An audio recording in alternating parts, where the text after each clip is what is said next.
In 1 Kings 18:1, God asked Elijah to go to King Ahab and declare that the drought is about to end and a great rain is about to come.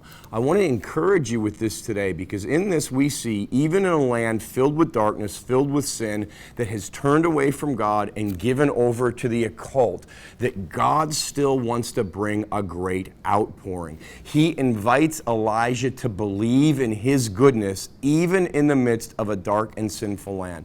Remember what the Apostle Paul told the church in Rome in Romans 5. Where sin abounds, where darkness abounds, God's grace all the more abounds.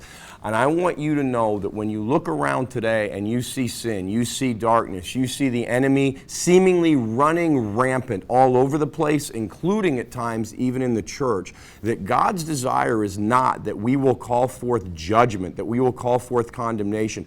God wants us to expect a great outpouring. And I want to invite you today to expect and partner with God declaring a great outpouring, because our nation here in the United States, your nation wherever you're watching, yes, there is sin abounding, but it is not greater than the grace of God, the goodness of God, the ability of God to pour out. It just took one who was willing to declare to the nation that God was going to release a rain, that a great outpouring was going to come. And from that place, Elijah interceded on behalf of the nation. Remember, he was on Mount Carmel and he interceded on behalf of Israel. He reestablished the altar before God with a stone representing every single tribe of Israel. And he cried out to God and said, God, move this day in this place, in this land for these people, to show them that you are God in this place, that they may have turned away from you, but you have not turned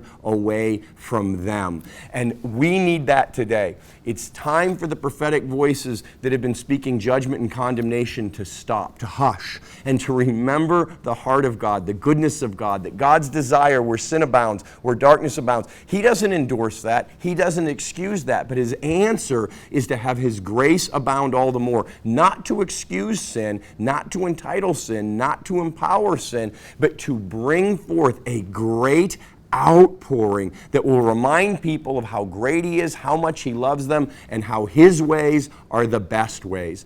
When Elijah was willing to be the one, when Elijah was willing to declare the great outpouring of the goodness of God, and he was willing to stand on Mount Carmel and cry out for God to move on behalf of the people, where did God come? God came as a fire. That burning heart of God for the people came down and bore a powerful witness to the people. And in that day, not only was the occultic power structure of Israel destroyed, not only was everything of the enemy that was turning the people away from God destroyed, but the people cried out, the Lord, he is God, and they returned to God. I am telling you, it is time for us to believe for a great outpouring, to be declaring a great outpouring, to be speaking to the powers and principalities in the land that God is going to bring the rain, that God is going to open the heavens, that God's grace is going to much more abound than any darkness that pervades in the land. Are you willing to be a modern day Elijah? Are you willing to grab hold of God's heart for the people and places that he has either placed you or put upon your heart,